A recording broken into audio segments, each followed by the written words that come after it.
Good evening. Today we're learning Parashat Terumah, and we are going to speak about the Tabernacle, the Mishkan, the portable Beit HaMikdash. Now, the commentators argue about when was this Torah portion given by Hashem. In Torah, in Chumash, it's placed right after Parashat Mishpatim. Parashat Mishpatim is right after Parashat Yitro. So we might think that right after the Torah was given, the Jewish people were told about building the Mishkan, the Tabernacle. But as we mentioned in Parashat Yitro, there are some things in the Torah that are out of order. For example, when in Parashat Yitro it says that Moshe sat to judge the Jewish people, we said that this happened on the day after Yom Kippur. Because on Yom Kippur, Moshe Rabbeinu came down from the mountain with the second set of luchot, of the tablets, and only the next day he was able to, for the first time, to sit, because for 120 days before Yom Kippur he was on the mountain. He went for 40 days after giving of the Torah. He came back on 17th of Tammuz. He broke the luchot. He went again up, came back on Rosh Chodesh Elul, and he went again for 40 days, and he came back on Yom Kippur. So Moshe didn't have a time to sit except for after Yom Kippur. So some commentators say that that Parashat Terumah was also said out of order. So where is really the place for Parashat Terumah and Tetzaveh? We know that Parashat Terumah and Tetzaveh are both instructions on how to build the Mishkan and how to make the garments of Kohanim and Kohen Gadol. And the actual building of the Mishkan and making of the garments is in Parashat Vayakhel and Parashat Pekudei.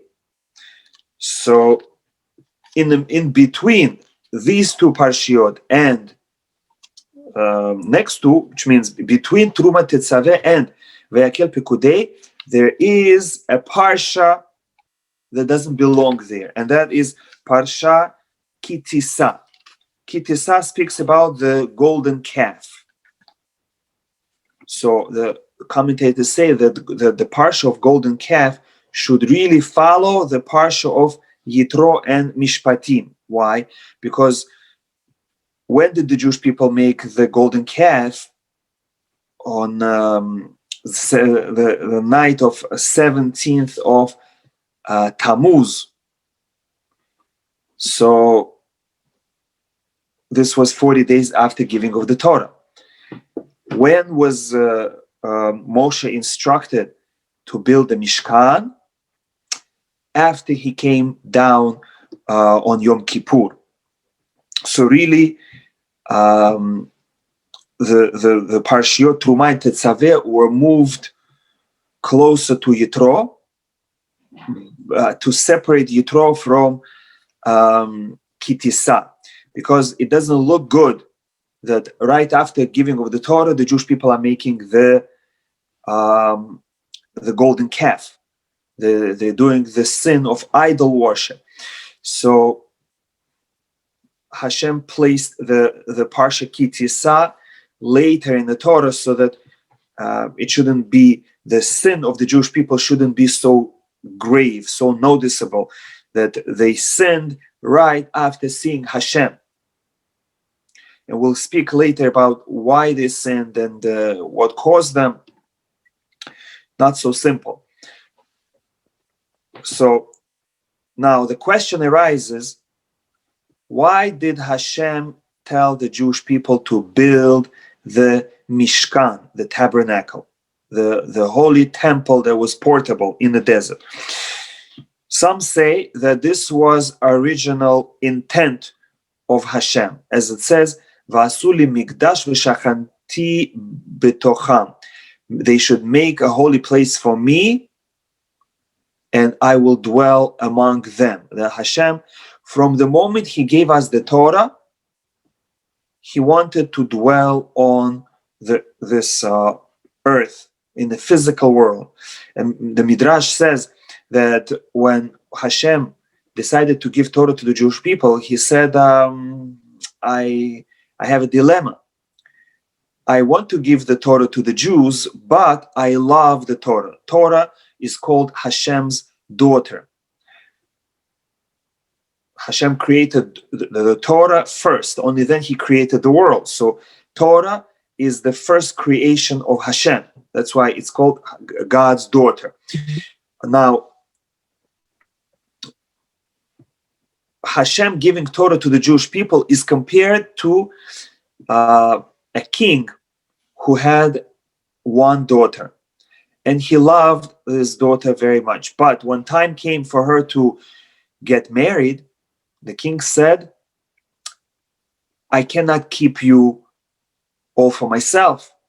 You have your own life. You need to get married, to build your family, to have children.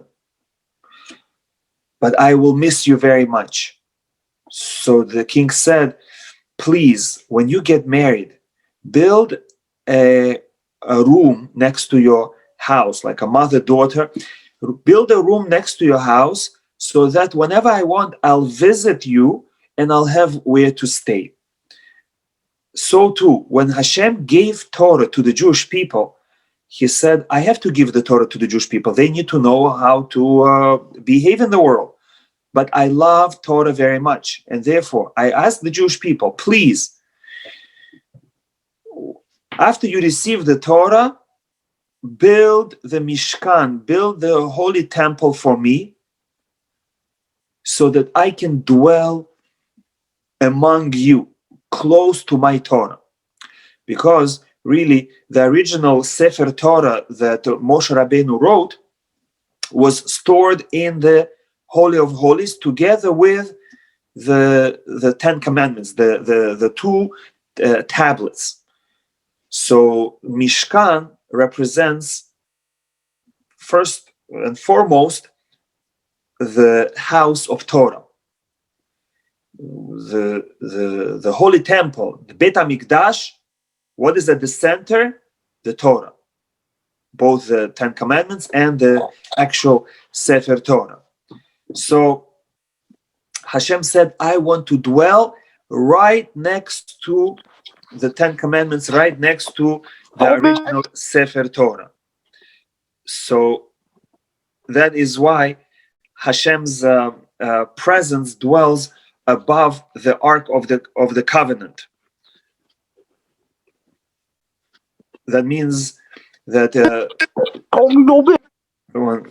let me mute everyone, please. If you by accident unmute yourself, mute yourself right away. Okay.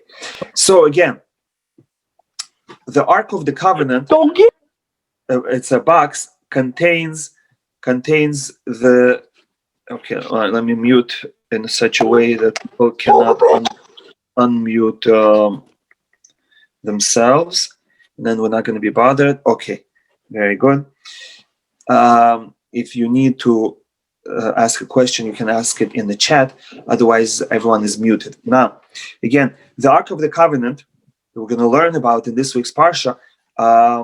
It's a box, and inside is the Sefer Torah. On top, it's covered with a lid, golden lid, and on top of it are the cherubs, the cheruvim, angel-like sculptures from gold. And God dwells right there between the angels, the divine presence. And whenever Hashem spoke to Moshe, the voice would come up from the ark in between the two cherubs, and emanate from there to be heard outside. So Hashem dwells right next to the Torah that he gave to the Jewish people. That is one explanation why the commandment to build the Mishkan was given right after giving of the Torah. And according to this, the Parashat Terumah is in the right place. The commandment to build the Mishkan came right after giving of the Torah. However, according to another explanation, the reason why Jewish people had to build Mishkan was not because that was original plan of God. It was not because Hashem wanted to begin with to dwell among the Jewish people in a centralized Beit HaMikdash, but rather it was something necessary only after the Jewish people made the sin of the golden calf. The commentators say that originally every Jewish household was supposed to have a mizbeach, an altar. And every Jewish household was supposed to be a miniature Beit HaMikdash. So every family was able to bring offerings in their own house, in their own backyard. And who would be the Kohen for the family? The Bechor, the firstborn. Every family would have the firstborn male, and if the family doesn't have a firstborn male, whether the father or the son, or the grandfather or grandson, then the oldest member of the family would serve as a Kohen. And every family was able to communicate with God, serve God in their own way. That was the original plan of Hashem. However, when the Jewish people made the golden calf, Hashem said, I can no longer allow every family to have their own Beit HaMikdash. Why? Because they showed that they have still desire for idols. And if I allow every Jewish household to have an altar and to bring offerings, there is a great risk that many families will bring idols into their Beit HaMikdash, and they might have wrong thoughts. They might sacrifice to foreign gods, chas v'shalom, and therefore the service of Hashem is no longer given to individual families, but rather Hashem said we must build a centralized temple, Beit HaMikdash, the Tabernacle, the Mishkan, so that there is supervision. And from then on, the privilege to serve God was taken away from the firstborn males, and it was given to Kohanim. Why? Because they showed their commitment to God, their loyalty, by not serving the idols, the golden calf.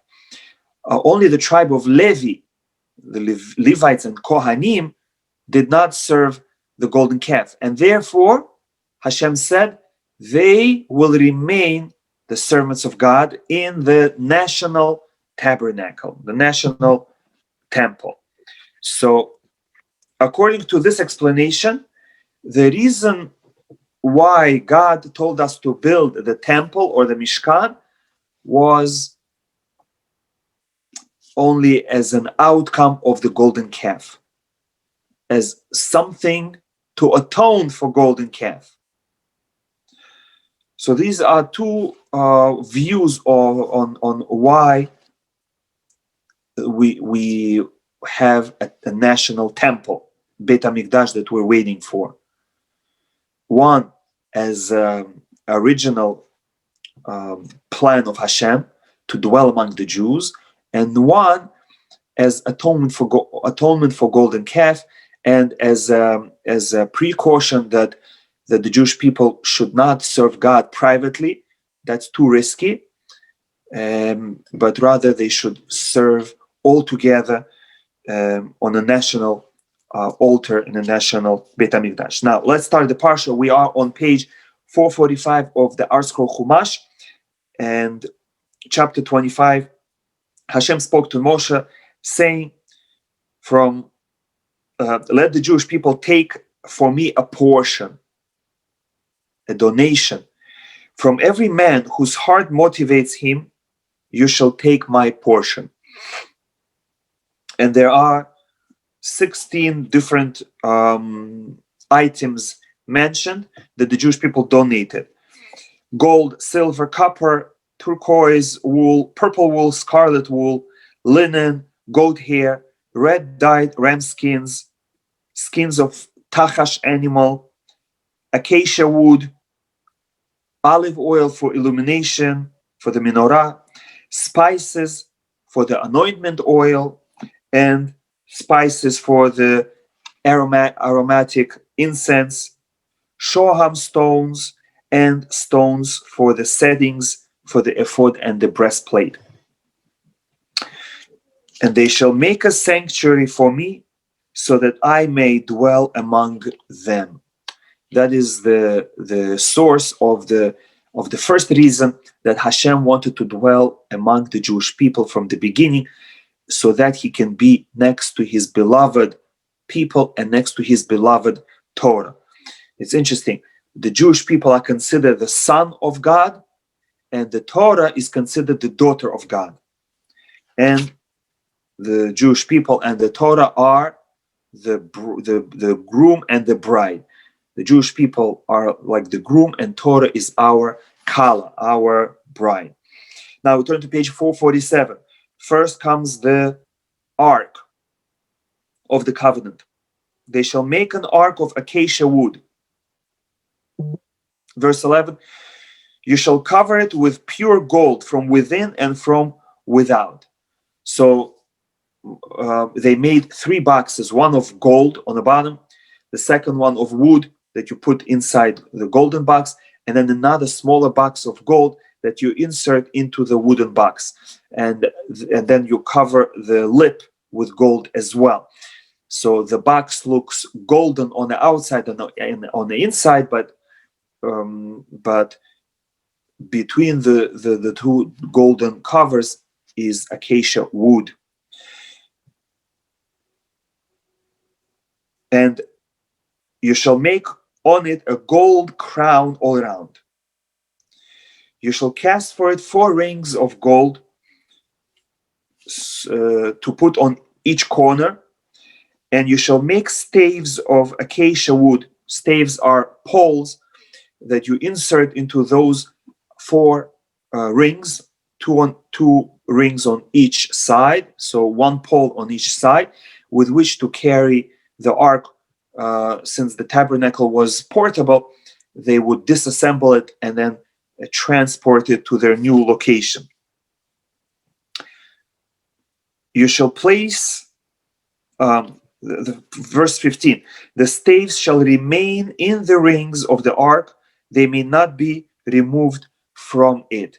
This is a negative commandment, to remove the poles from the ark. Other vessels of the Mishkan also had staves, like the golden table, the Mizbeach, the golden Mizbeach, and the copper Mizbeach. And those staves were allowed to be removed, but the staves of the ark had to remain even while the ark is resting at a resting place. Verse 16, you shall place in the ark the testimonial tablets that I shall give you. Now, this pasuk also seems to hint that the commandment to build the Mishkan was given even before Moshe received the tablets, because it says, you shall place in the ark the luchot, the tablets that I shall give you. Means Hashem didn't give them yet, and Hashem already tells us the mitzvah to build the Mishkan. Okay. Now we turn to page 449. The ark cover, the kaporet. You shall make a cover of pure gold. Verse 18. And you shall make 2 cheruvim, the cherubs of gold. Hammered out shall you make them from both ends of the cover. Which means they took a chunk of gold, and working only with hammers, they hammered out the chunk that it should be a cover, and together from the cover rise up the 2 angelic cheruvim. Verse 20. The cheruvim shall be with wings spread upward, sheltering the cover with their wings, with their faces toward one another. Each one stood on 2 ends of the cover, facing each other, and with their wings leaning towards each other, almost touching. Verse 21. You shall place the cover on the ark from above. Verse 22. It is there that I will set my meetings with you, and I shall speak with you from atop the cover, from between the 2 cheruvim. Now, next comes commandment to make the table. You shall make a table of acacia wood. You shall cover it with pure gold, and make for it a golden crown all around. And make for it a molding of 1 hand breadth all around. And make a golden crown on the molding as well all around. And make 4 rings of gold and place them on 4 corners. Verse 28, you shall make the poles, the staves of acacia wood, and cover them with gold as well. So the table, just like the ark, was made of wood, but covered with gold.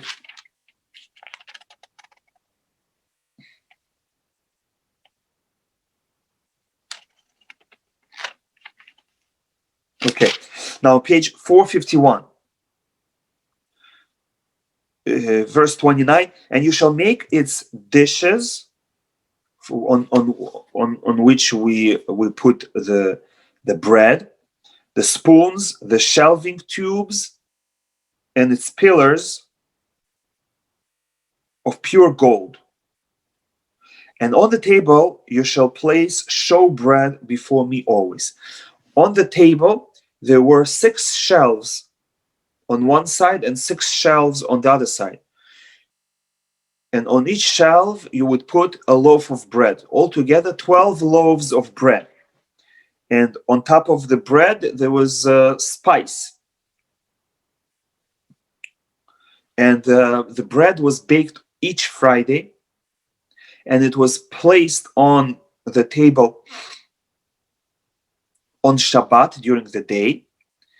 And the bread that was placed on the table the week before on Shabbat was removed at the same time, and the Kohanim would eat the bread from last week, and this bread would stay for the coming week, and the Kohanim would eat this bread the following week. So Kohanim would eat the bread on Shabbat, but the bread was baked 8 days earlier. And the bread still remained fresh and soft and warm. That was one of the miracles that happened in the Mishkan. Next comes the Menorah, the 7-branch candelabra. You shall make a menorah of pure gold. Hammered out shall the menorah be made.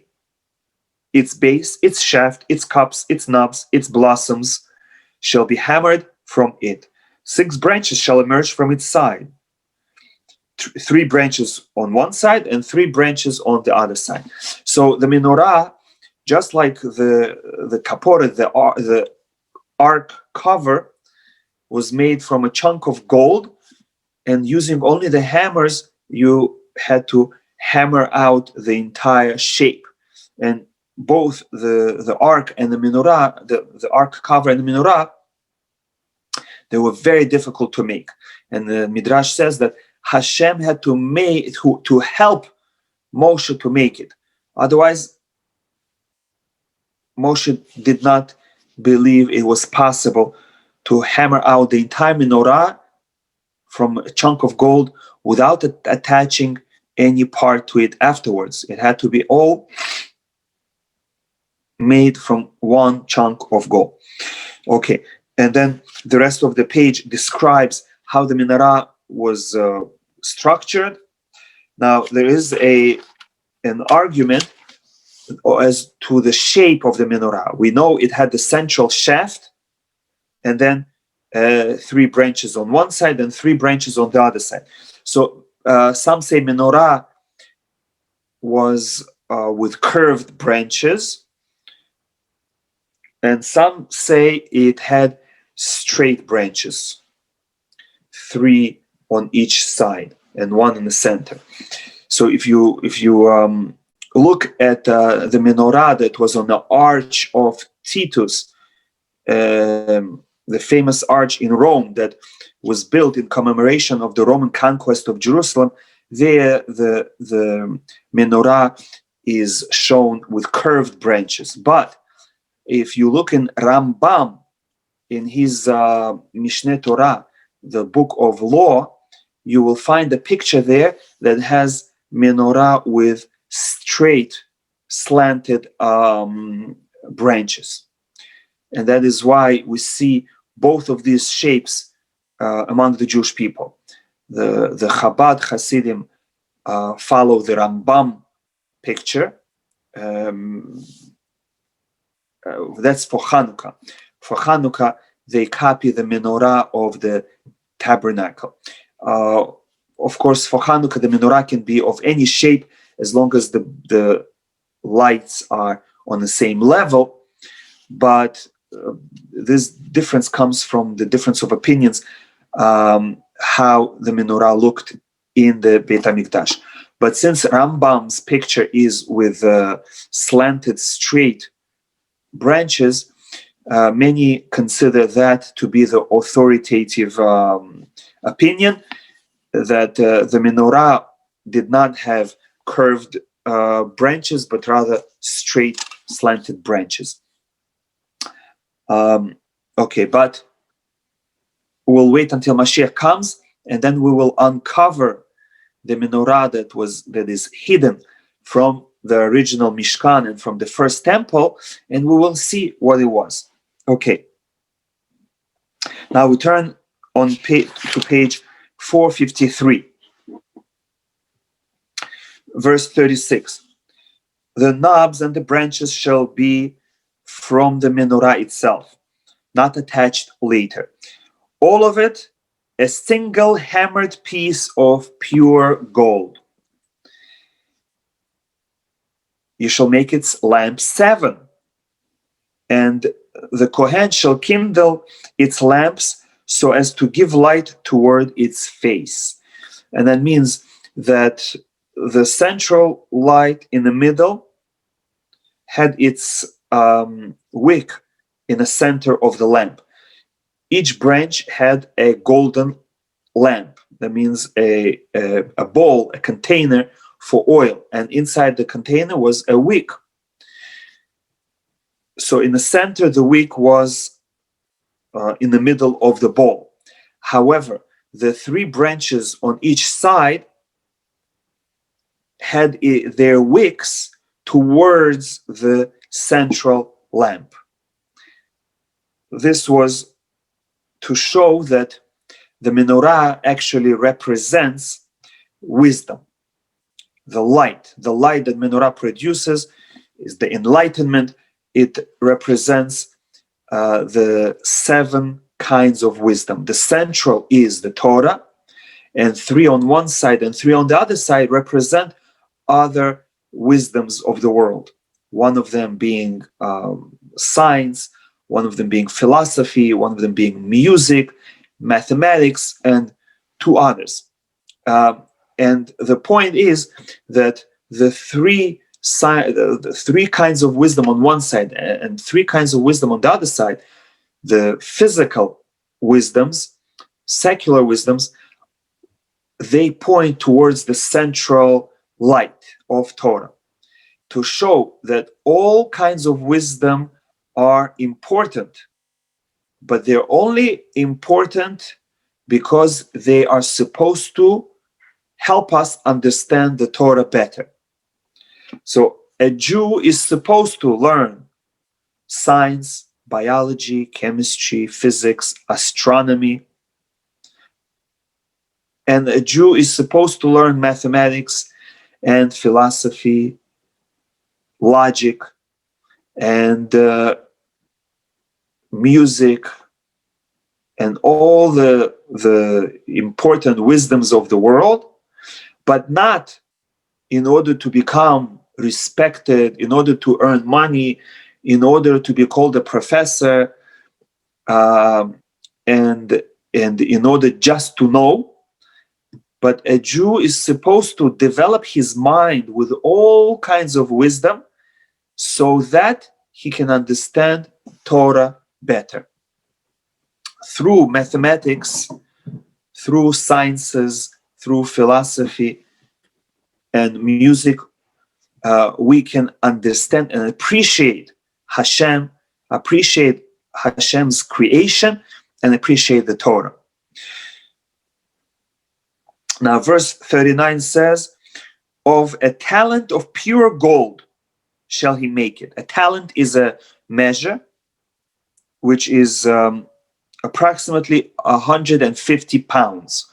So menorah weighed 150 pounds, and it was made of pure gold, which, since gold is very heavy, it's a heavy metal, it's not so much.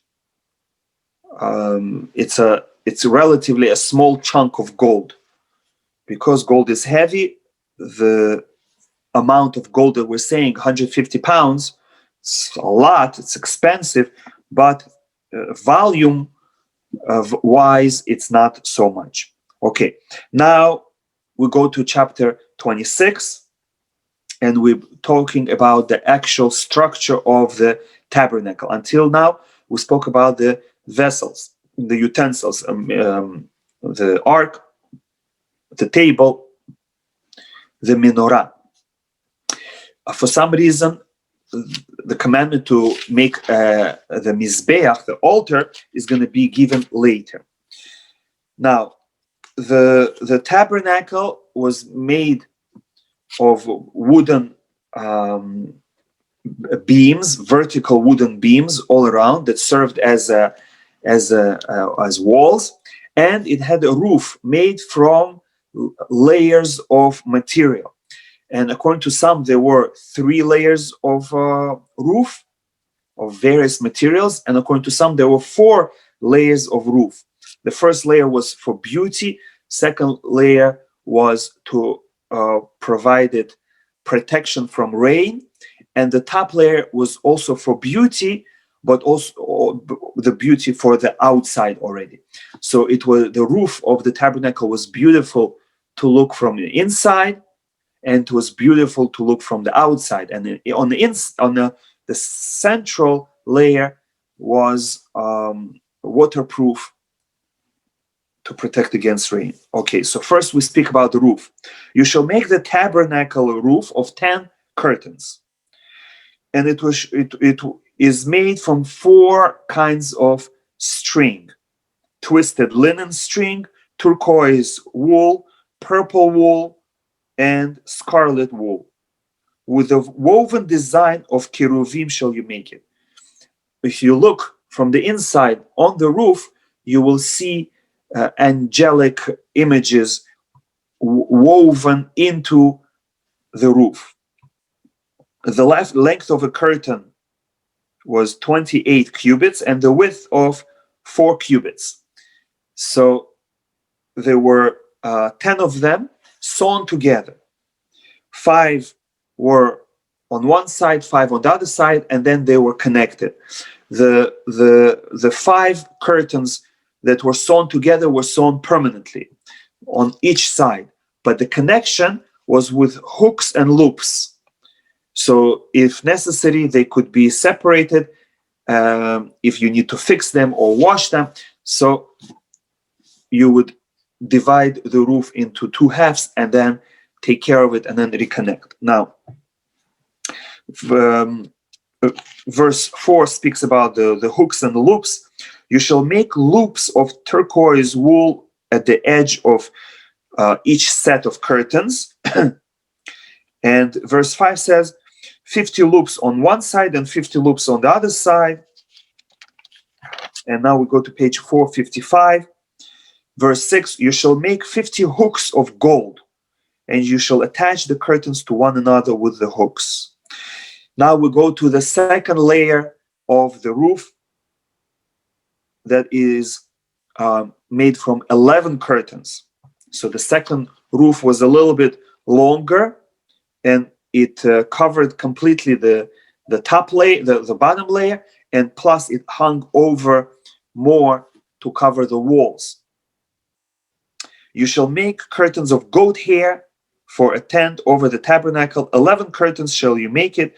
The length of a single curtain, 30 cubits, and the width of a single curtain, 4 cubits. And here you have 6 curtains in one set and 5 curtains in another set. You connect them with the same hooks and loops. But this time the hooks were copper. The bottom layer, the hooks were golden. Okay. Now in verse 14, we go to the third and fourth layers of the roof. You shall make a cover for the tent of red dyed ram skins. So these are already skins, and they are made of waterproof material. And on top of it is a cover of tachash skins. And tachash is a special animal that existed only at that time, and its skin and the hide was multi-colored, various beautiful colors, and the topmost layer was made from tachash skins. Now we go to the description of the walls. Verse 15, you shall make the planks of the tabernacle of acacia woods standing vertically. 10 cubits the length of each plank, which means 10 cubits are 15 feet. So the walls, the wooden walls of the tabernacle were 15 feet high, very tall, and each beam was 1 cubit. A cubit is the length from your elbow until your longest finger. That's about 1.5 feet. So each beam was 1.5 feet wide by 2 feet long. So each beam, each plank was very heavy. It was solid wood, heavy wood, 1.5 feet by 2 feet, 15 feet length. It weighed a ton, and it was so heavy that Moshe Rabbeinu was not able to pick it up. And Hashem told Moshe, you have to assemble the Mishkan. Moshe said, how can I pick it up? Hashem said, just try. And Moshe touched the beam, applied a little pressure, and the beam stood vertically, miraculously by itself. Okay, when the Jewish people traveled, these huge beams were transported on wagons, pulled by oxen. Okay. Each plank had two tenons, which are two sticks coming out on the bottom, which were inserted into a special foundation of silver. Now we turn to page 457. There were 20 planks on the southern side with 40 silver sockets on the bottom, 2 sockets under each plank for each of the tenons, and 20 planks on the northern side with their 40 silver sockets, and on the west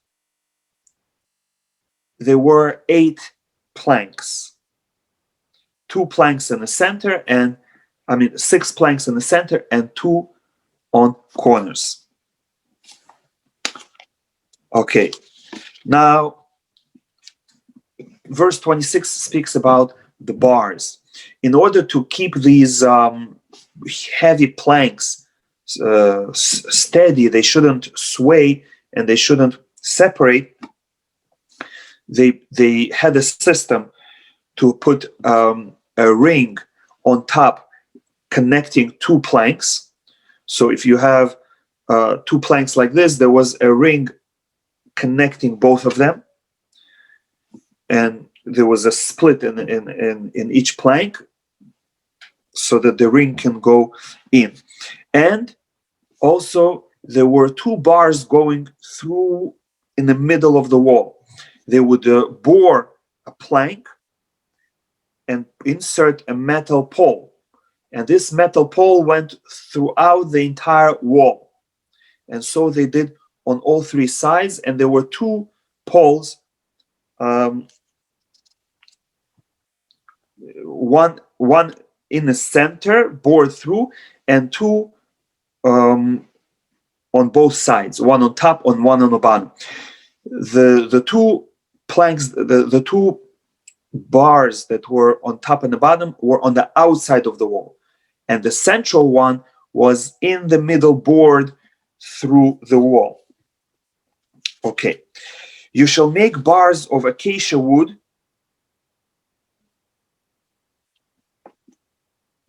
and the middle bar inside the planks shall extend from end to end. You shall cover the planks with gold, and its rings shall you make with gold as housing for the bars, and you shall cover the bars with gold. So even though the planks were made of wood, but they were covered with gold, and the bars were made from wood and they were also covered with gold. Now we go to page 30, that goes into page 459. You shall erect the tabernacle according to its manner, as you will have been shown on the mountain.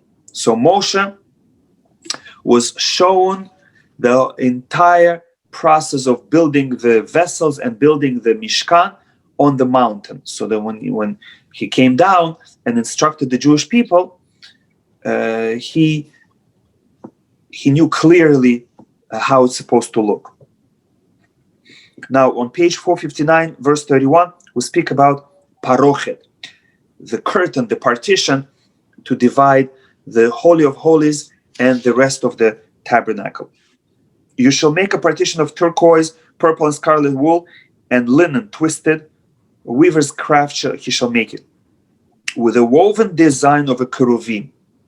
So the parochet, the curtain, also had the design of angelic images. You shall place it upon 4 pillars of acacia wood plated with gold. So the Mishkan had 2 parts, the Holy of Holies and the plain Holy. And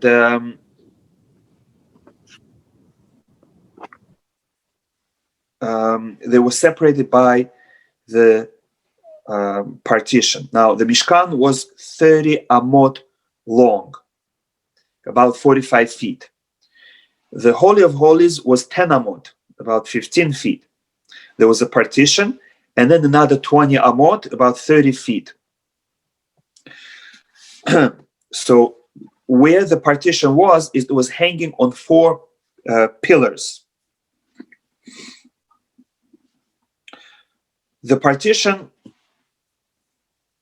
shall separate for you between the holy and the holy of holies. You shall put the cover upon the ark of the testimonial tablets in the holy of holies. After the walls and the roof and the partition are made, they brought the ark into the holy of holies, covered, put the Sefer Torah and the tablets inside, covered it with a golden cover with the cheruvim. And verse 35, you shall place the table outside of the partition in the holy, and the menorah opposite the table. The table was on the northern side. The menorah was on the south side. Verse 36. Now, at the entrance to the Mishkan, to the holy part, there was another partition called a screen for the entrance of the tent, and that was made from turquoise, purple, and scarlet wool, and twisted linen, and embroider's craft. And the screen for the entrance of the Mishkan rested on 5 pillars of acacia wood, also covered with gold. Now, chapter 27 speaks about the copper altar. And the golden altar is going to be discussed in the next Torah portion. You shall make the altar of acacia wood 5 cubits by 5 cubits square, and 3 cubits its height.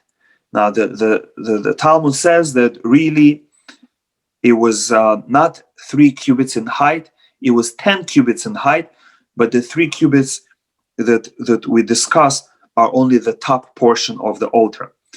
And the altar had horns on its 4 corners, made also from wood and covered with copper.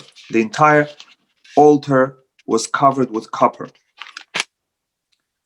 And they made its utensils, the pots, shovels, basins, forks, fire pans.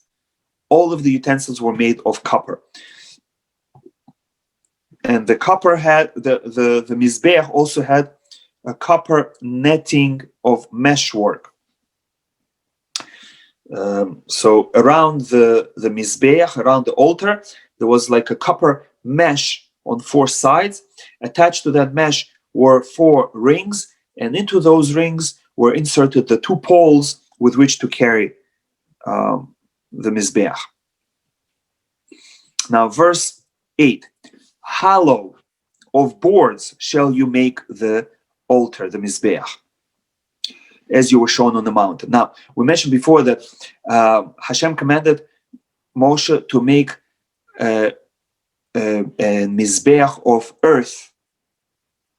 That is why this Mizbeach was hollow. It was made of wood, covered with copper, but inside it was empty and it was filled with earth.